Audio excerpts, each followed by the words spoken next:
હંસાબેન ગામડામાં રહેવાવાળા એક મધ્યમ વર્ગીય પરિવારના મહિલા હતા. આમ તો તેઓ ગામડા સાથે જોડાયેલા હતા, પરંતુ જ્યારે તેમના છોકરા ખૂબ જ નાના હતા ત્યારે તેઓ પોતાના પરિવાર એટલે કે પોતાના પતિ અને બાળકો સાથે શહેરમાં આવી ગયા હતા. શહેરમાં આવ્યા પછી ની શરૂઆતના થોડા દિવસો તો તેમને ખૂબ જ મુશ્કેલી પડી. શરૂઆતમાં તો ના 2 ટાઈમનું સરખું ખાવા મળતું કે ના પહેરવાના સારા કપડાં. તેઓ ખૂબ જ સામાન્ય જીવન વિતાવતા હતા, અથવા તો એમ કહી લો કે સામાન્યથી પણ ગરીબ જીવતા હતા. કેમ કે બિચારા હંસાબેનના પતિ જયરામભાઈને શહેરમાં કોઈ કામ ધંધો હતો નહીં અને ના તેમને કોઈ સારી એવી નોકરી હતી. શહેરમાં આવ્યા તો થોડા રૂપિયા લઈને આવ્યા હતા અને તે રૂપિયાથી જ અત્યાર સુધી તેમનો ખર્ચો ચાલી રહ્યો હતો. પરંતુ જેમ બાળકો મોટા થતા ગયા એમ ખર્ચો પણ વધતો જતો હતો. એટલે તેમણે જલ્દી પોતાના માટે કામ ધંધો શોધવાનું શરૂ કરી દીધું. પરંતુ અજાણ્યું શહેર જ્યાં તેમને કોઈ ઓળખતું પણ ન હતું, એટલે જલ્દીથી તેમણે કોઈક કામ મળી રહ્યું ન હતું. એટલે મજબૂરીમાં શરૂઆતમાં તો બિચારા મજૂરીનું કામ કરવા લાગ્યા. પછી ધીરે ધીરે તેમને ફેક્ટરીમાં કામ મળી ગયું અને ત્યાંથી થોડા વધારે રૂપિયા કમાવા લાગ્યા. અને હંસા બેન રસોઈ ખૂબ જ સારી બનાવતા હતા. લગ્ન પ્રસંગમાં ઘણા લોકો રસોઈ બનાવવા માટે રસોઈયાણીને રાખતા હતા. તો બસ એવી જ રીતે નાના મોટા પ્રસંગમાં લોકો માટે જમવાનું બનાવવાનું કામ હંસાબેન કરી લેતા હતા. જેનાથી મહિનાના થોડા દિવસો કામ કરવાથી પણ એમને સારા એવા રૂપિયા મળી જતા હતા. તે રૂપિયા તેઓ સાચવીને રાખતા હતા. આમને માત્ર 3 વર્ષ વીતી ગયા હતા. હવે તેમની પાસે થોડા ઘણા રૂપિયા ભેગા થઈ ગયા હતા. એટલે તેમણે વિચાર્યું કે એક નાનકડી એવી દુકાન લઈએ અને પોતાનો ધંધો શરૂ કરીએ, તો કોઈની નોકરી કરવી ન પડે અને ના કોઈની વાતો સાંભળવી પડે. જેટલી મરજી હોય તેટલું કામ કરો અને જેટલો નફો થાય એ બધો પોતાનો. એટલે કે આવું વિચારીને તેમણે માર્કેટમાં એક દુકાન લેવા માટે વાત કરી. તેમણે વિચાર્યું કે થોડો ઘણો ખાવા પીવાનો ફાસ્ટ ફૂડનો સામાન રાખીએ, સાથે જ દુકાનની અંદર જનરલ સ્ટોર એટલે કે પરચુરણ વસ્તુઓ બધી ભરી લેશે, જેનાથી કોઈ પણ હાલતમાં તેમનો ખર્ચો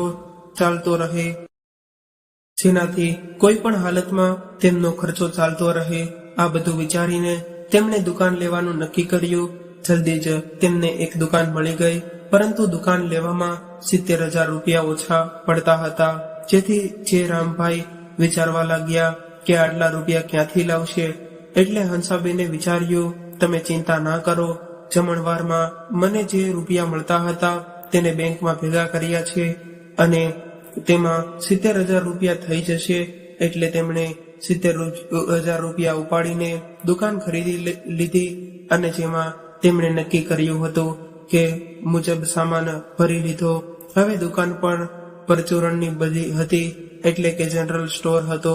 તો થોડા જ દિવસોમાં દુકાન ઠીકઠાક ચાલવા લાગી અને હંસાબેન અને જયરામભાઈ બંને ભેગા મળીને દુકાન સંભાળવા લાગ્યા.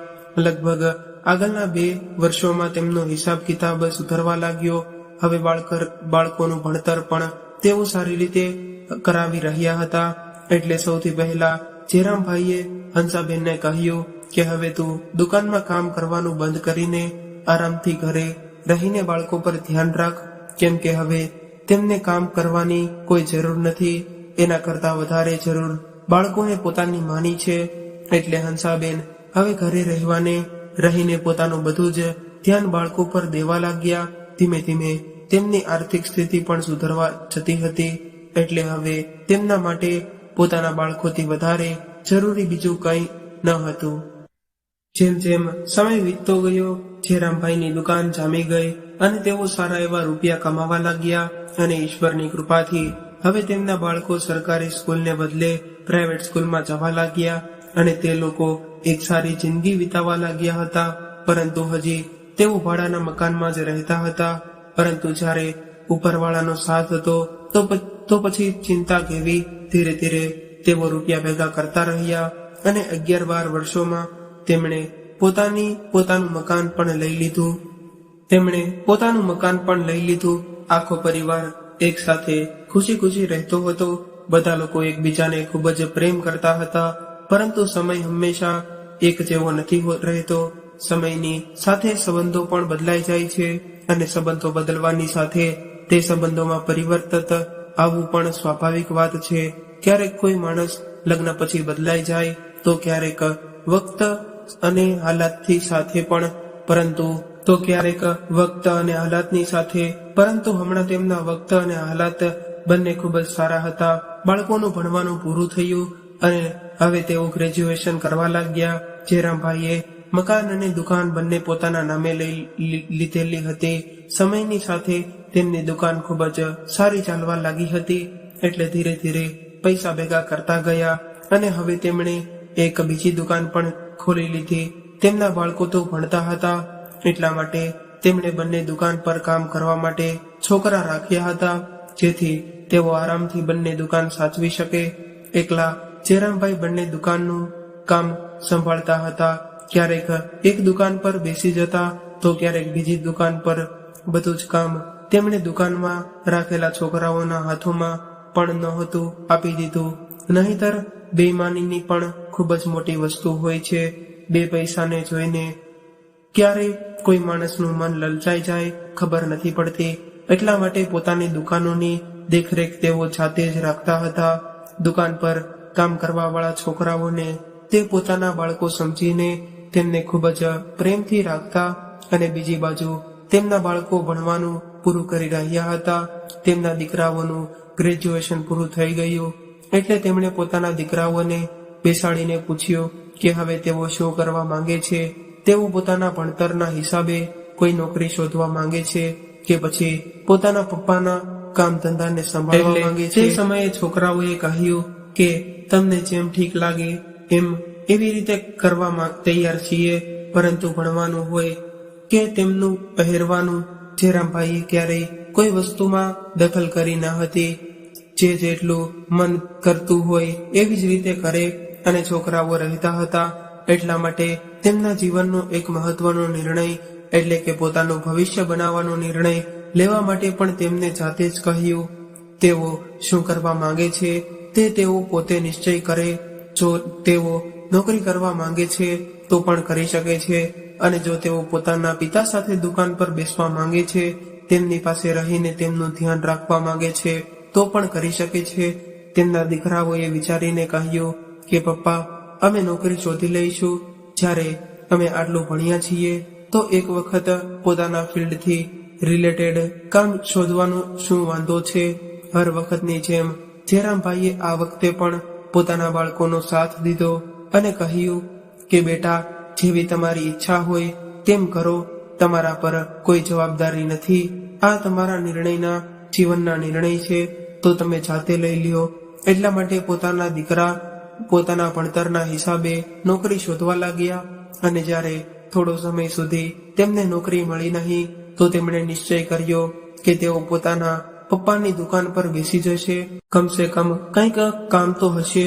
અને સૌથી મોટી વાત તો એ હતી કે જ્યારે પોતાનો ધંધો છે તો તમને નોકરી કરવાની શું જરૂર હતી.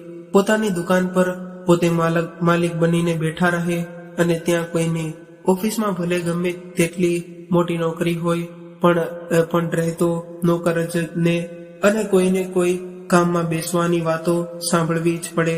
પરંતુ અહીં એવું કંઈ નથી હોતું. પોતાની દુકાન પર પોતાની મરજીના માલિક હતા. થોડા સમય સુધી તે બંને એવી જ રીતે કામ કરતા રહ્યા.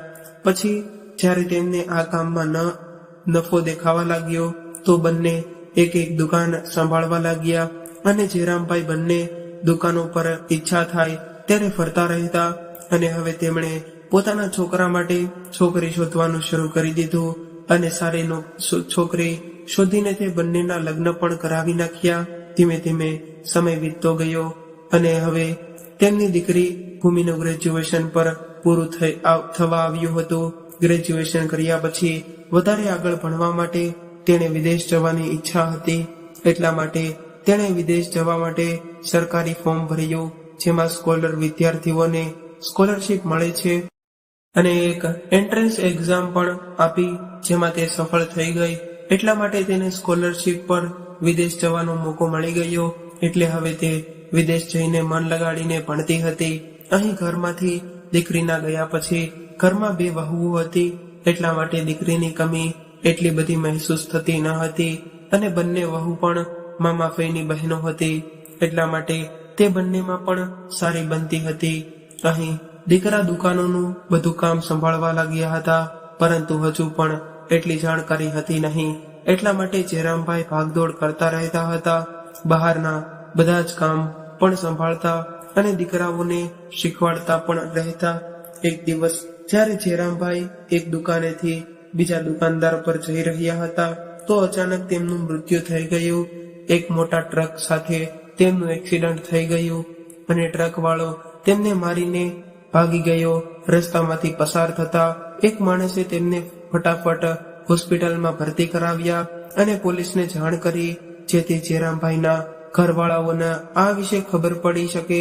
અને પોલીસ વાળાએ જયરામભાઈએ પોતાના અંતિમ શબ્દોમાં એટલું જ કહ્યું કે ટ્રક વાળાએ તેમનું એક્સિડન્ટ કર્યું અને પછી ભાગી ગયો.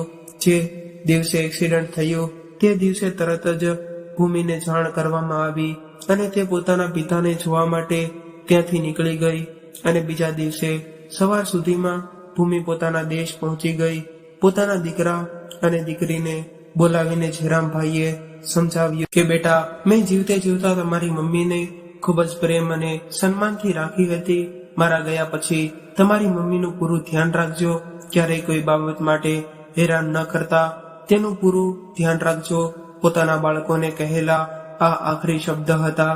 ત્યાર પછી જ્યારે જયરામભાઈએ પોતાની આંખો બંધ કરી, તો ફરીવાર ક્યારેય તેમણે પોતાની આંખો ખોલી જ નહીં. અને પોતાના પતિના આમ અચાનક જ જતા રહેવાનો આઘાત હંસાબેન માટે ખૂબ જ ઊંડો હતો, જેને સહારે તેમણે પોતાના દરેક દુઃખ સુખ દુઃખને હસતા હસતા પાર કર્યા હતા. આજે તે જ જીવનસાથી તેમનો સાથ છોડીને જતા રહ્યા હતા. ખૂબ જ મુશ્કેલીથી તેમણે પોતાની જાતને સંભાળી. જ્યારે કોઈ માણસ આપણને મૂકીને જતું રહે છે, તો તેના ગયા પછી પણ જિંદગી તો જીવો જ પડે છે. જિંદગી ખતમ થઈ જતી રહે છે. ધીરે ધીરે બધાએ હકીકત સ્વીકારી લીધી અને દીકરી ફરીવાર વિદેશ પોતાનું ભણવાનું પૂરું કરવા જતી રહી. ભૂમિને શરૂઆતથી જ ડોક્ટર બનવાનો શોખ હતો અને તે જ ભણવા માટે તે વિદેશ ગઈ હતી. દીકરાઓએ દુકાન સારી રીતે સંભાળી લીધી હતી અને પોતાના એરિયામાં તેમનું ખૂબ જ મોટું નામ અને માન સન્માન હતું. જયરામભાઈના મૃત્યુના થોડા મહિના પછી હંસાબેનના ઘરમાં એક પૌત્રનો જન્મ થયો અને પછી થોડા સમય બાદ નાની વહુને પણ દીકરી થઈ. પરિવારમાં ફરી ખુશીઓનું વાતાવરણ હતું. હવે બાળકોના સહારે હંસાબેન પોતાનું દુઃખ ભૂલાવી નાખતા હતા. જ્યાં સુધી બાળકોની સાથે રહેતા બિલકુલ ટેન્શન ફ્રી રહેતા હતા, કોઈ પરેશાની ન હતી. હંસાબેન પોતાના પૌત્ર પૌત્રી સાથે હળીમળીને ઘરમાં રહેતા હતા અને બધું ભૂલાવીને કોશિશ કરી રહ્યા હતા. અહીં તેમના દીકરા અને વહુ જે હવે બધી જ જવાબદારી સંભાળી રહ્યા હતા, એટલે હવે બધા રૂપિયા પણ તેમના હાથમાં જ હતા. જ્યાં સુધી જયરામભાઈ જીવતા હતા, હંસાબેનને રૂપિયા માંગવાની જરૂરત પડતી ન હતી. તેઓ થોડાક રૂપિયા આપી દેતા હતા. દરેક માણસને પોતાની જરૂરિયાત હોય છે, જેના માટે તેને રૂપિયાની જરૂર પડે છે. એટલા માટે તેમણે પોતાના દીકરાઓને કહ્યું કે બેટા, તમારા પપ્પાનો મને ખર્ચા માટે દર મહિને થોડા રૂપિયા આપતા હતા. વાત એમ છે કે હું અને તારા પપ્પા બંને એક અનાથ આશ્રમ સાથે જોડાયેલા છીએ, એટલે તેઓ દર મહિને મને 5,000 રૂપિયા આપતા હતા, જેમાંથી હું પોતાના માટે 2,000 રૂપિયા રાખી લેતી હતી અને 3,000નો થોડો ઘણો ખાવા પીવાનો સામાન તે અનાથ આશ્રમના બાળકો માટે લઈ જતી હતી. તેનાથી તે અનાથ બાળકો પણ ખૂબ જ ખુશ રહેતા હતા. એટલે હું ઈચ્છું છું કે તું પણ તારા પપ્પાની જેમ એવું જ કર. ત્યારે તો તેમનો દીકરો કંઈ બોલ્યો નહીં, પરંતુ જેવો જ મહિનો શરૂ થયો અને હંસાબેને તેની પાસે 5,000 રૂપિયા માંગ્યા, તો તેમનો દીકરો બોલ્યો, મને તો એક વાત સમજાતી નથી મમ્મી, તમારી પાસે એટલા બધા ફાલતુ રૂપિયા છે કે બધે વહેંચતા રહો.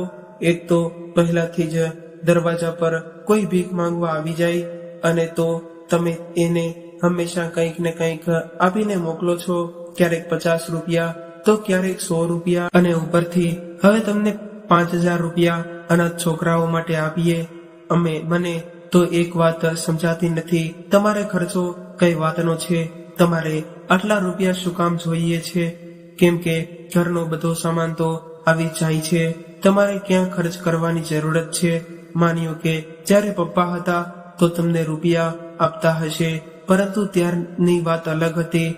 હવે મોંઘવારી એટલી બધી વધી ગઈ છે, જે નફો થાય એમાંથી દુકાનનો સામાન લેવાનો, ઘરમાં કામ કરવા વાળા છોકરાઓને પગાર આપવાનો અને ઘરનો ખર્ચો ચલાવવાનો, અડધાથી અડધા રૂપિયા પણ નથી બચતા. એવામાં છોકરાઓનો ભણવાનો ખર્ચો બધું જોવું પડે છે, અને તમે કહો છો તે હદ છે. આટલું કહીને તેમનો દીકરો ત્યાંથી જતો રહ્યો, પરંતુ હંસાબેન ત્યાં જ ઉભા રહી ગયા અને વિચારવા લાગ્યા કે આખરે મેં એવું પણ શું કહી દીધું કે આટલું સંભળાવીને જતો રહ્યો. બીજા દિવસે સવાર પડી તો વહુએ કહ્યું, સાંભળો, મને 10,000 રૂપિયા જોઈએ છે. મને મારી બહેનો સાથે શોપિંગ કરવા જવાનું છે. તો તેમના દીકરાઓએ તરત જ ફોનથી રૂપિયા ટ્રાન્સફર કરી દીધા, અને વહુના ખાતામાં આ જોઈને હંસાબેનને ખૂબ જ ગુસ્સો આવ્યો, પરંતુ તેઓ શું કહી શકતા હતા? મનમાં તો થતું કે પોતાના દીકરાઓને સંભળાવી દે, પરંતુ ગુસ્સામાં કોઈ પણ કહેવું મતલબ વાતને વધારવાનું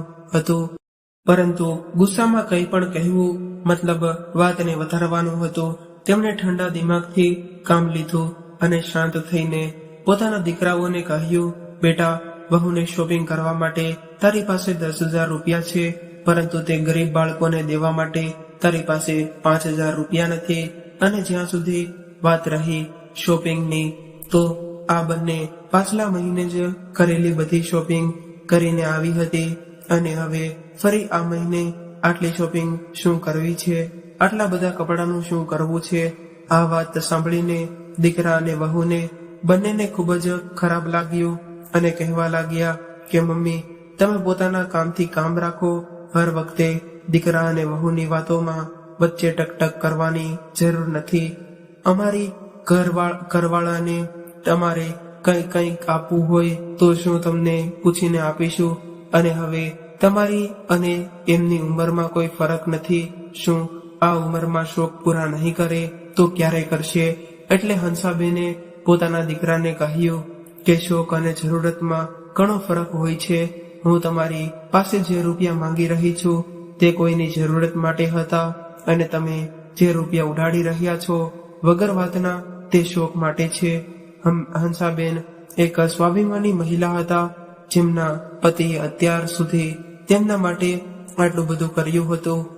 તેઓ કોઈનું પણ સાંભળવા માટે તૈયાર હતા નહીં, અને ખાસ ત્યારે જ્યારે તેઓ પોતે જરાય ખોટા ન હતા. તે દિવસે દીકરા ચૂપચાપ દુકાને જતા રહ્યા, અને વહુઓએ પણ પોતાની સાસુ સાથે વાત કરવાનું બંધ કરી નાખ્યું. હવે નાની નાની વાતો માટે લોકો હંસાબેનને અને દલીલ કરતા રહેતા હતા. થોડા મહિના વીત્યા પછી હંસાબેને પોતાના દીકરાઓને કહ્યું, બેટા, આ વખતે મને થોડા રૂપિયા આપજે. દિવાળી પર ગરીબો સાથે થોડી મીઠાઈઓ લેવી છે, જેનાથી ઘરમાં સુખ સમૃદ્ધિ અને બરકત આવે છે, અને ગરીબોની દુઆઓ મળતી રહે છે, તો આપણા માટે પણ સારું જ છે. ફરીવાર દીકરાઓએ પોતાની મમ્મીને સંભળાવી દીધું અને બોલ્યા, હદ થઈ ગઈ છે મમ્મી. ખબર નહીં તમે પોતાની જાતને કેટલા લખપતિ સમજો છો કે હર જગ્યાએ રૂપિયા ઉપાડવા માંગો છો. થોડા મહિના પહેલા અનાથ છોકરાઓને 5,000 રૂપિયા દેવા પાછળ તમે એટલી બધી દલીલ કરી હતી, અને હવે ગરીબોમાં મીઠાઈ વહેંચવી છે. અરે, વાતોથી કંઈ નથી થતું. અડધા કિલોનો ડબ્બો પણ 400 રૂપિયાનો આવે છે. હવે જો તમે 100 ગરીબોને પણ મીઠાઈ વહેંચી તો બસ થઈ ગયું. અમારું તો આ અમારા હાથની વાત નથી કે એટલા બધા પૈસાદાર પોતાની જાતને દેખાડીએ, અને તે ગરીબો પોતા પાસેથી આપણને મળવાનું જ શું છે? જો તમે અમારી કોઈ મદદ ન કરી શકો તો કમસે કમ અમારો ખર્ચો વધારવાની તો વાત ન કરો.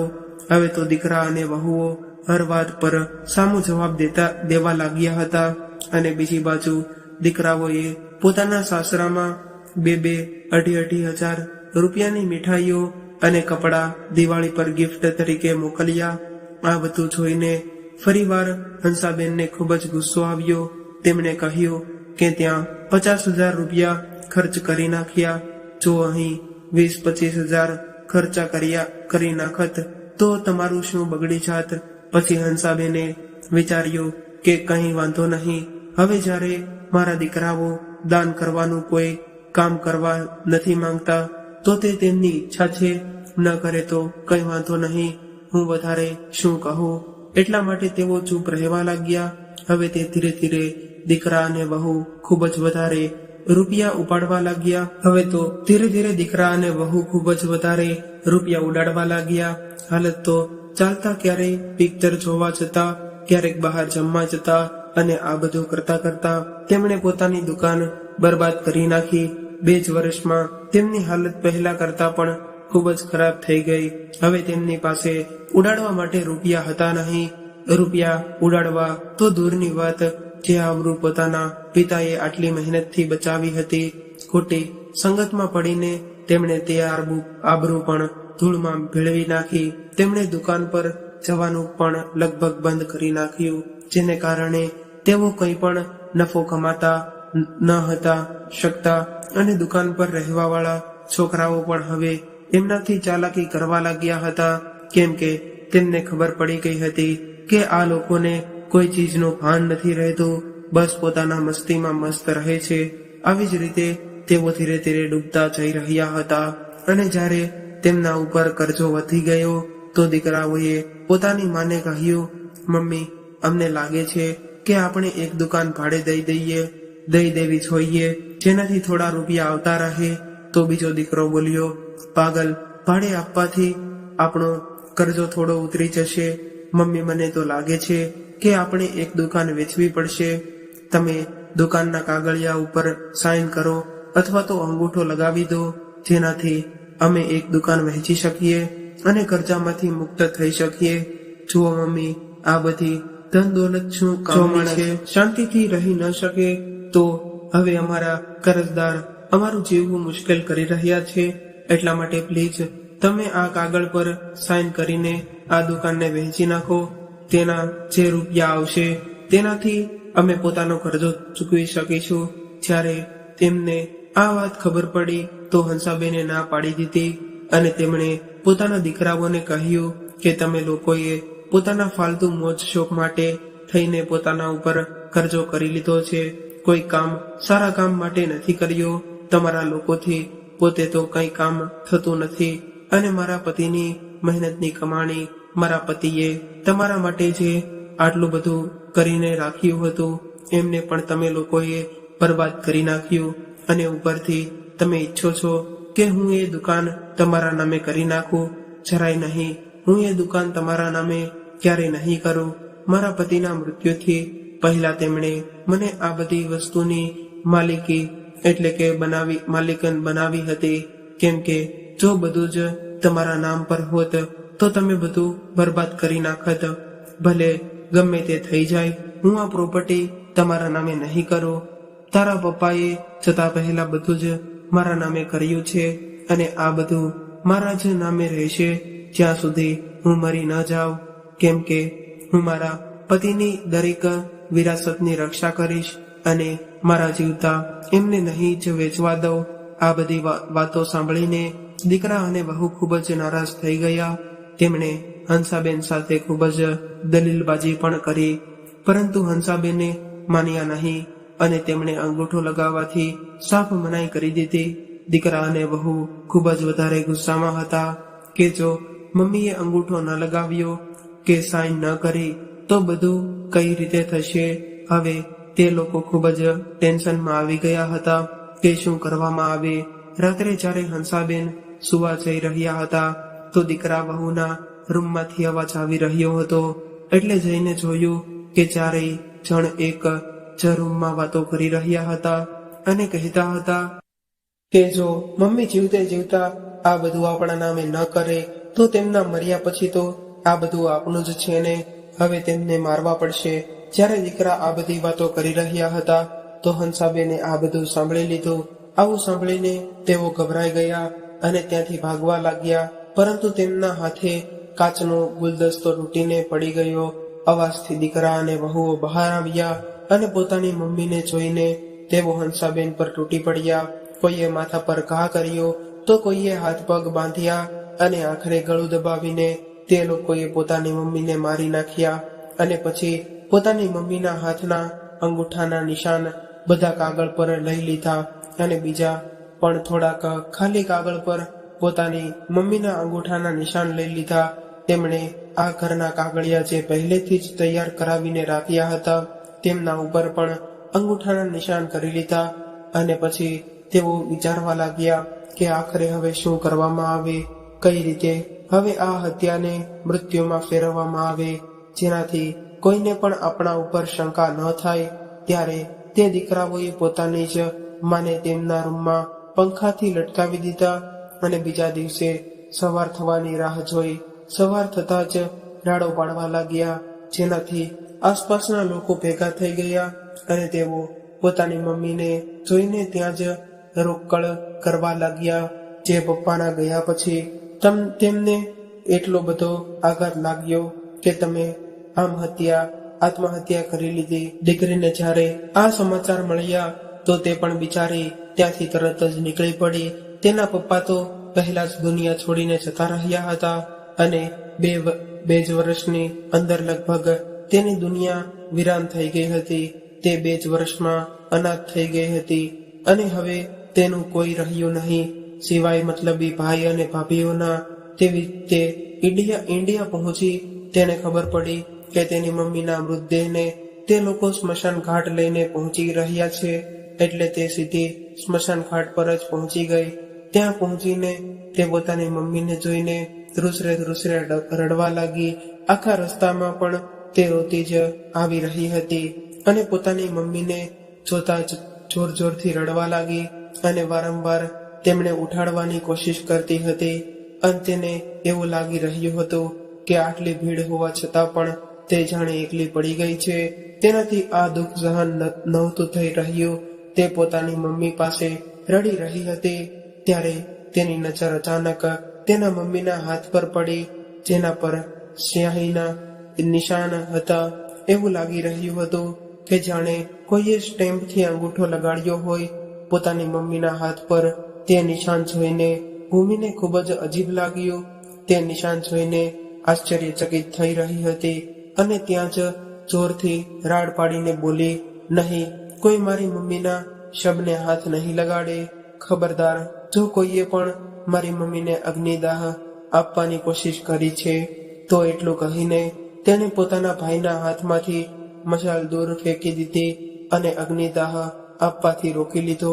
આ બધું જોઈને બધા લોકો ચોંકી ગયા કે તે આવું કેમ કરી રહી છે, પરંતુ તેના ભાઈઓ સમજી ગયા હતા કે આવું કેમ કરી રહી છે, એટલે તેઓ જલ્દી ચિત્તાને અગ્નિ કરવાની કોશિશ કરી રહ્યા હતા અને કહેવા લાગ્યા કે મમ્મીના જવાના આઘાતમાં કદાચ આનું માનસિક સંતુલન બગડી રહ્યું છે, પરંતુ અમારી મમ્મીની આત્માની શાંતિ માટે આ તો કરવું જ પડશે. એમને કહેતા તે પોતાની મમ્મીની ચિતા તરફ આગળ વધ્યા તો ભૂમિ પોતાની મમ્મીના શબને ચોટીને ઊભી રહી ગઈ અને બોલી કે જો કોઈએ પણ મમ્મીની ચિતાને સળગાવવાની કોશિશ કરી તો હું પણ તેમની સાથે જીવતી સળગી જઈશ. એટલા માટે જ્યાં સુધી હું ના કહું કોઈ મારી મમ્મીની ચિત્તાને હાથ નહીં લગાડે. એમ કહીને ભૂમિએ તરત જ પોલીસને ફોન કરી દીધો અને પોલીસ સાથે ફોન પર વાત કર્યા બાદ ભૂમિ પોતાની મમ્મીના મૃતદેહને ચોટીને ત્યાં જ રડવા લાગી. એટલી વારમાં ભાઈઓએ ઘણી કોશિશ કરી કે તેઓ કોઈ પણ રીતે પોતાની મમ્મીની ચિતાને અગ્નિદાહ, પરંતુ ગામવાળાઓની સામે જ્યારે ભૂમિએ પોતાને અગ્નિમાં કૂદવાની ધમકી આપી તો બધા લોકો રોકાઈ ગયા અને એટલો જ સમય ભૂમિ માટે ઘણો હતો. એટલી જ વારમાં ત્યાં પોલીસ પણ પહોંચી ગયા હતા. પોલીસે ત્યાં પહોંચીને જોયું કે ભૂમિની મમ્મીના હાથ પર શાહીના નિશાન છે અને તે પણ ફક્ત અંગૂઠા ઉપર જ. એટલે ભૂમિની સાથે સાથે પોલીસ વાળાઓએ પણ હંસાબેનના દીકરા ઉપર શંકા થઈ, એટલે તેમણે બધાને પોતાની હિરાસતમાં લીધા અને મૃતદેહને પોસ્ટમોર્ટમ માટે મોકલી દીધો. જેવો જ તે પોસ્ટમોર્ટમનો રિપોર્ટ આવ્યો તો ખબર પડી ગઈ કે હંસાબેનનું મૃત્યુ ગળું દબાવાને કારણે થયું છે અને મૃત્યુથી પહેલા તેમની ઘણી બધી ઝપાઝપી પણ થઈ હતી. કદાચ સાચી જ આ એક આત્મહત્યા નહીં પરંતુ મર્ડર જ છે, કેમ કે મરવાની પહેલા તેમની સાથે મારપીટ પણ કરવામાં આવી હતી.